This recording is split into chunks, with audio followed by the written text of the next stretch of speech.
Hi అండి. నమస్తే. నేను మీ రమ. Welcome back to our channel VYL creations. ఈరోజు రెసిపీ వచ్చేసి చిట్టి కాజాలండి. మనకి స్వీట్ తినాలనిపించినప్పుడు ఇంట్లో ఫంక్షన్ల కన్నా లేదా ఏమన్నా స్పెషల్ డేస్కి ఇలా చిట్టి కాజాలు చేసి పెట్టండి. ఫిదా అయిపోవాల్సిందే, అంత బాగుంటాయి. అచ్చం స్వీట్ షాప్లో కొన్నట్టే చాలా అంటే బాగుంటాయండి. నేను చెప్పిన కొలతలతో నేను చెప్పిన టిప్స్ పాటిస్తూ చేస్తే మీరు ఫస్ట్ టైం చేసిన చాలా పర్ఫెక్ట్గా ఈ చిట్టి కాజాలు అయితే తయారు చేసేవచ్చు. చూడండి, కాజాలని చూస్తుంటేనే నోరు ఊరిపోతుంది కదండి. లోపల జ్యూసీగా పైన క్రిస్పీగా చాలా బాగుంటాయి. మరి ఈ జ్యూసీ చిట్టి కాజాలని ఎలా చేసుకోవాలో చూసేద్దాము. ముందుగా ఒక గిన్నె తీసుకుని అందులోకి 1 కప్పు వరకు మైదా పిండిని జల్లించుకుని వేసుకోండి. నేను ముందే జల్లించుకుని వేసుకుంటున్నాను. అలానే ఇందులోకి ఒక టీ స్పూన్ వరకు వంట సోడా, ఒక హాఫ్ టీ స్పూన్ వరకు సాల్ట్ని కూడా యాడ్ చేసుకుని మొత్తం కలిసేలాగా ఒకసారి బాగా కలుపుకోవాలి.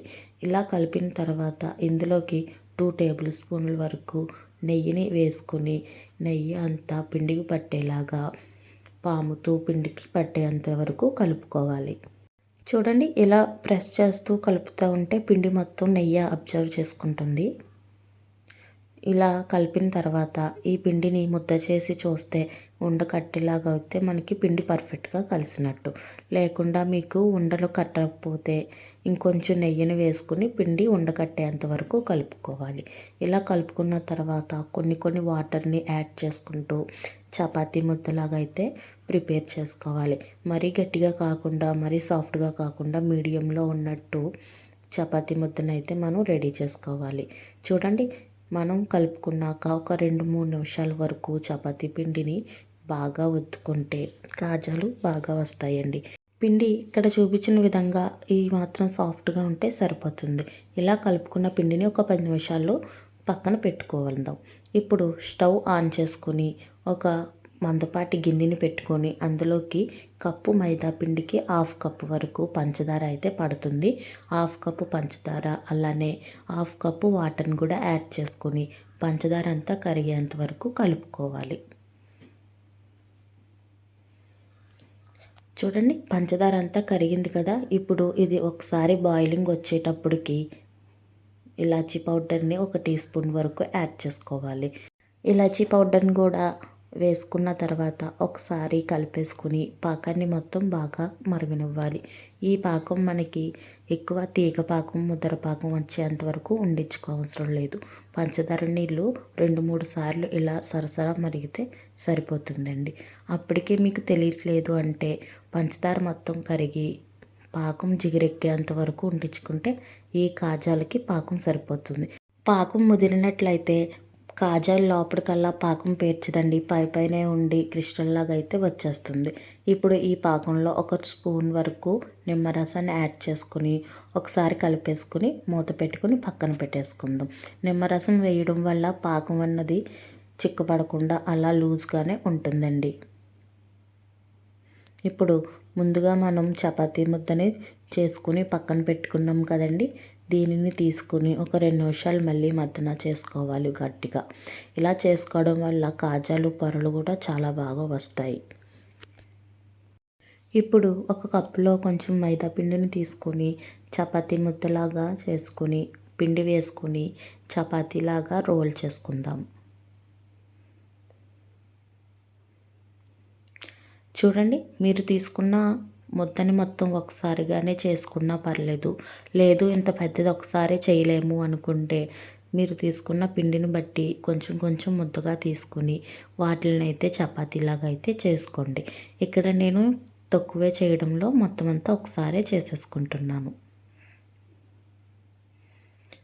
చూడండి, మీకు సాధ్యమంత అయ్యేంత వరకు ఈ చపాతీని అయితే బాగా పెద్ద చపాతీలాగా అయితే చేసుకోవాలి. ఇలా చేసుకోవడం వల్ల మనకి మడతలు కూడా ఎక్కువగా వచ్చి కాజాలు బాగుంటాయి. నేనైతే ఈ మాత్రం వరకు చేశానండి. మరీ పలుచగా కాకుండా ఈ మాత్రం దళసరిగా చేసుకుంటే సరిపోతుంది. ఇలా చేసుకున్న చపాతీ మీద ఒకసారి పొడిపిండిని మొత్తం జల్లుకోవాలి. ఇలా పొడిపిండిని జల్లి మొత్తం అంతా స్ప్రెడ్ చేసుకోవాలండి. చూడండి, ఇలా జల్లుకున్న తర్వాత ఒక పక్క నుంచి రోల్ చేసుకుంటూ నెమ్మదిగా దగ్గరికల్లా గట్టిగా రోల్ చేసుకుంటూ రావాలి. వీడియోలో చూపించిన విధంగా రోల్ చేసుకుంటే సరిపోతుంది. ఫస్ట్ ఒక మడత రోల్ చేసుకునే వరకు ఇబ్బందిగా ఉంటుంది, కానీ ఒక మడత ఫోల్డ్ చేసేస్తే తర్వాత రోల్ చేయడానికి చాలా సింపుల్గా ఉంటుందండి. ఇలా మడతకి పొడిపిండిని అప్లై చేసుకుని రోల్ చేసుకుంటే మనకి మడతలన్నవి కలిసిపోకుండా విడివిడిగా ఉంటుందండి. కాజా చూడడానికి కూడా చాలా బాగా కనిపిస్తుంది. ఈ వీడియోలో చూపించినట్టు మడతకి పొడిపిండి వేసుకొని చుట్టుకోవాలండి.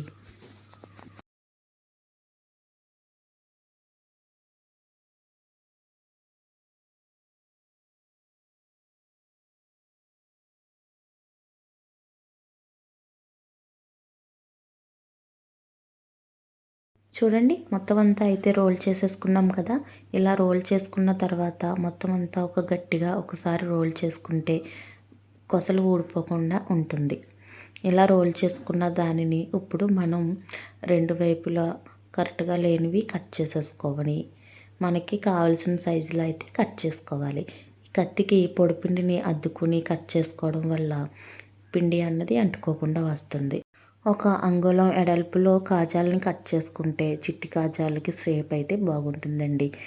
మీరు ఇదే విధంగా ఇదే ప్రాసెస్లో పెద్ద కాజాలను కూడా చేసుకోవచ్చు. అదేవిధంగా ఒకే సైజులో అయితే కాజాలు మొత్తం కట్ చేసేసుకుంటున్నానండి.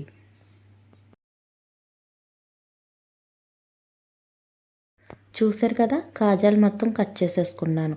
ఇలా మధ్యలో అయితే మడతలు ఎంత బాగా వచ్చాయో పొరల కింద వచ్చింది కదండి. ఇప్పుడు వీటిల్ని ఒకటి తీసుకొని ఇలా చూపుడు వేలుతోటి పైన ప్రెస్ చేసి తీసుకోవాలండి. ఇలా ప్రెస్ చేయడం వల్ల కాజా షేప్ అయితే నీట్గా ఉంటుంది. మీరు ఇదే విధంగా పెద్దవి చేసుకుంటే చపాతీ కర్రతో అద్దుకోవాలి. అదేవిధంగా అన్నీ అయితే నేను ప్రెస్ చేసి ప్లేట్లోకి అయితే తీసేసుకుంటున్నానండి. చూడండి, అన్నీ అయితే రెడీగా తీసేసుకున్నాను. ఇప్పుడు ఇవి డీప్ ఫ్రై అయితే చేసుకోవాలి. స్టవ్ మీద డీప్ ఫ్రైకి సరిపడా ఆయిల్ని అయితే వేసుకోవాలి. ఆయిల్ అన్నది మనకి కాజాలు మునిగేంత వరకు ఉండాలి. కాసంత ఆయిల్ ఎక్కువ వేసుకోవాలి. ఆయిల్ మరీ వేడెక్కకుండా గోరువెచ్చగా ఉంటే సరిపోతుందండి. అంటే మీ వేలు పెట్టి చూస్తే సరిపోయే అంత వేడి ఉంటే సరిపోతుంది. ఇప్పుడు ఇందులోకి కాజాలని ఒకటిగా వేసుకోవాలండి. అన్నీ వేసేసుకుని స్టవ్ మాత్రం స్లిమ్లోనే పెట్టుకుని ఫ్రై చేసుకోవాలండి. మంటని హైలో పెట్టుకొని ఫ్రై చేసుకుంటే పైన కలర్ వచ్చేసి లోపడైతే వేగమండి. ఇలా మీడియం టు లో ఫ్లేమ్లో పెట్టుకుని వేపుకుంటే వాటిలంతటా అవే ఇలా పైకి తేలుతాయండి. అవి తేలేంతటి వరకు మీరేమీ కలపవసరం లేదు. చూడండి, ఇక్కడ వీడియోలో కనిపించేటట్టు వాటికి అవే అయితే పైకి తేలుతాయి.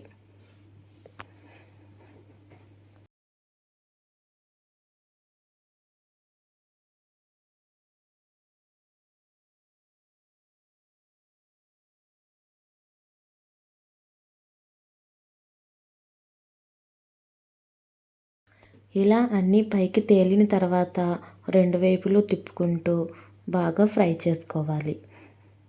ఇలా ఫ్రై చేసుకోవడం వల్ల లోపల బయట కూడా ఈవెన్గా ఫ్రై అయ్యి కాజాలు బాగా ఫ్రై అవుతాయి. చూడండి, ఇలా కలుపుకుంటూ మంచి గోల్డెన్ కలర్ వచ్చేంత వరకు ఫ్రై చేసుకోవాలి. ఇవి ఫ్రై అవ్వడానికి కాస్త టైం పడుతుందండి. ఓపికగా అయితే ఫ్రై చేసుకోవాలి. స్టవ్ ఫ్లేమ్ అన్నది లో టు మీడియంలో అడ్జస్ట్ చేసుకుంటూ ఫ్రై చేసుకోవాలి. మంట మాత్రం ఎక్కువగా పెట్టి అసలు ఫ్రై చేయొద్దు. చూడండి, ఇలా మంచి గోల్డెన్ కలర్ వచ్చేంత వరకు ఫ్రై చేసుకుంటే సరిపోతుందండి. మరీ ఎక్కువగా ఫ్రై చేసుకుంటే మాడినట్టు వాసన వస్తాయి.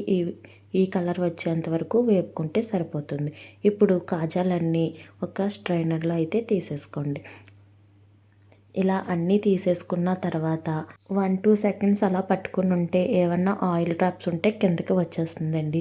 ఇప్పుడు వీటిని తీసుకువెళ్ళి ముందుగా పాకం పెట్టి ఉండిచ్చాం కదండి, అందులో అయితే వేసేసుకోవాలి. ఇవి వేడిగా ఉన్నప్పుడే వేసుకుంటే పాకం బాగా లాగుతాయండి. ఇలా వేసేసుకుని ఒకసారి పాకంలో కలిపేసుకుంటే పాకం బాగా లాగేసుకుంటుందండి. ఈ కాజాలని ఎక్కువసేపు పాకంలో ఉంచవసరం లేదు. ఇలా వేసుకుని డిప్ చేసి తీసుకుంటే సరిపోతుంది. లోపలికల్లా కాజాలు జ్యూసీగా అండి పైన క్రిస్పీగా అయితే వస్తాయి. చూడండి ఇక్కడ చూపించిన విధంగా మొత్తం అంతా కలిపేసుకొని తీసేసుకుందాము. నేనైతే అసలు ఉండించలేదండి. ఒక 2 నిమిషాలు కలిపేసుకుని వెంటనే అయితే ప్లేట్లోకి అయితే తీసేసుకుంటున్నాను. ఇక్కడ చూపిస్తున్న విధంగా పాకం రాకుండా ఓన్లీ కాజాలు మాత్రమే తీసుకోండి. తీసేసుకున్న తర్వాత వేడివేడిగా సర్వ్ చేసి పెట్టండి. చాలా బాగున్నాయని 1కి 2 తింటారు. అంతేనండి, చాలా సింపుల్గా మన చిట్టి కాజాలు అయితే ప్రిపేర్ చేసేసుకున్నాం.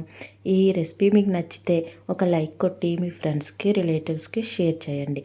అలానే నా ఛానల్ని ఇప్పటివరకు సబ్స్క్రైబ్ చేసుకోకపోతే సబ్స్క్రైబ్ చేసుకోండి. చూశారు కదండి ఈరోజు వీడియోలో చిట్టి కాజాలని ఎలా చేసుకోవాలో. చూడండి కాజాలు పొరలు పొరలుగా ఎంత బాగా అయితే వచ్చిందో వీటిని ఇప్పుడు ఇరిపి చూపిస్తాను. లోపల జ్యూసీగా బయట క్రిస్పీగా అయితే చాలా బాగుంటుంది. చూడండి మనం పాకంలో ఇలా వేసి తీసినందుకే లోపలికల్లా ఎంత జ్యూసీగా అయితే పాకం పీల్చుకున్నాయో. మరి మీరు ట్రై చేస్తారా? ట్రై చేసి మీకు ఎలా వచ్చిందన్నది నాతో షేర్ చేసుకోవడం మర్చిపోకండి. అంతేకాకుండా మరిన్ని మంచి మంచి రెసిపీస్ కోసం నా ఛానల్ని సబ్స్క్రైబ్ చేసుకోవడం మర్చిపోకండి. మరిన్ని మంచి మంచి వీడియోస్తో మళ్ళీ కలుద్దామండి. Thank you for watching.